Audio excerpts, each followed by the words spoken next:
This video will provide some examples of jury selection questions for both sides, a plaintiff and a defendant, in a car wreck case. First, let's look at some questions that the plaintiff might ask. Has anyone ever been involved in a car wreck?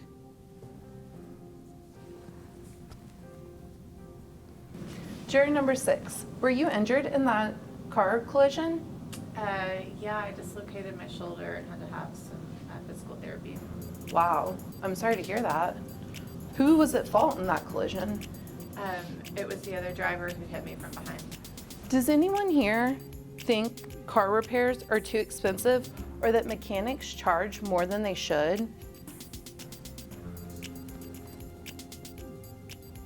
Would anyone here be able to award repairs if estimates showed that it would cost that much to repair my vehicle? Does anyone here have bad feelings about people who sue for personal injury damages?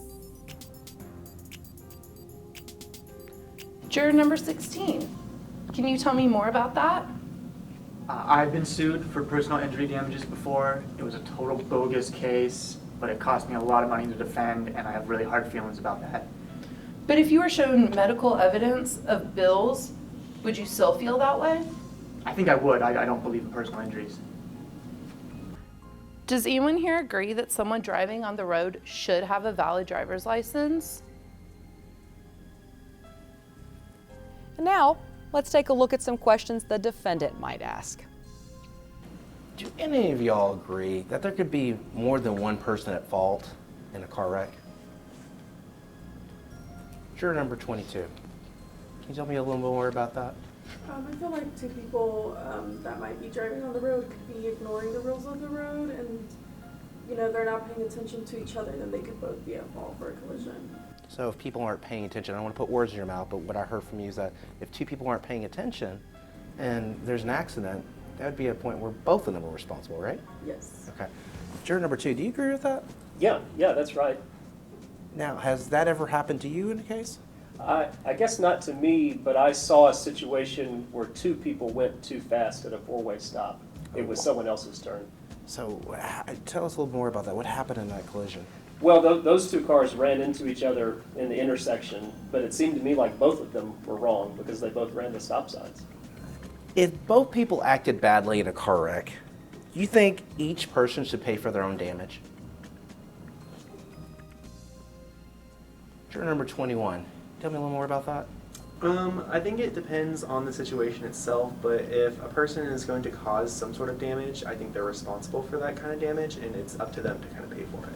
Okay, and I don't want to put words in your mouth, but what I heard you say is that if you cause damage, you should be responsible for what damage you caused. Is that right? Yes. Do you agree with that, juror number 4? Yeah, I think that's fair. Okay. And juror number 5, I saw you put your hand up too as well. Do you agree with that? Yeah, I agree. Are there any scenarios where you think that wouldn't be the case? If somebody's more at fault than the other. Okay, so you think there's a possibility that someone, even though two people cause damages, someone could be more at fault than the other person? Absolutely. Okay. Juror number 7, I see you nodding along. Tell me more about that. Why do you agree with that? No, absolutely. That was my thought to your original question about people paying their own damages. If someone's more at fault than the other, I'm not sure it makes sense for them to split the harm, if that makes sense. That makes perfect sense. I appreciate you sharing that. And juror number 8, I kind of saw you agreeing, kind of not. So can you share your thoughts a little bit about that? Yeah, it's a difficult question to answer specifically because there is no 50-50 or you pay 30, I pay 70. I mean, if they are both responsible, like if two people came out of a parking space and hit each other, they're both responsible.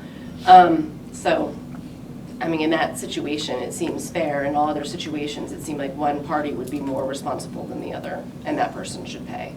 So, and again, I don't want to put words in your mouth, but I really appreciate you sharing your thoughts. It sounds to me that you're saying is that if, in fact, there's a scenario where people don't see each other and they hit each other, that 50-50 could be the case. But if there's someone like pulling into an intersection and another person speeding, it might be more than one or the other or not?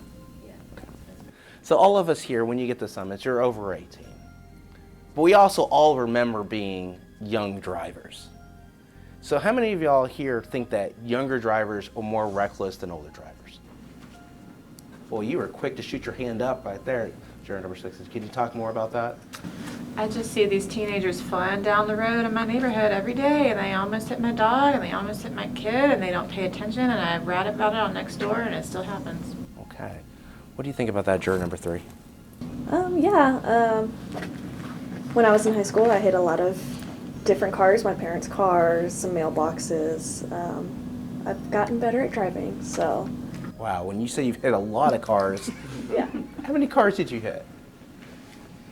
4? 4? Yeah. After you turned 16? Yeah. I was 17. Yeah, okay.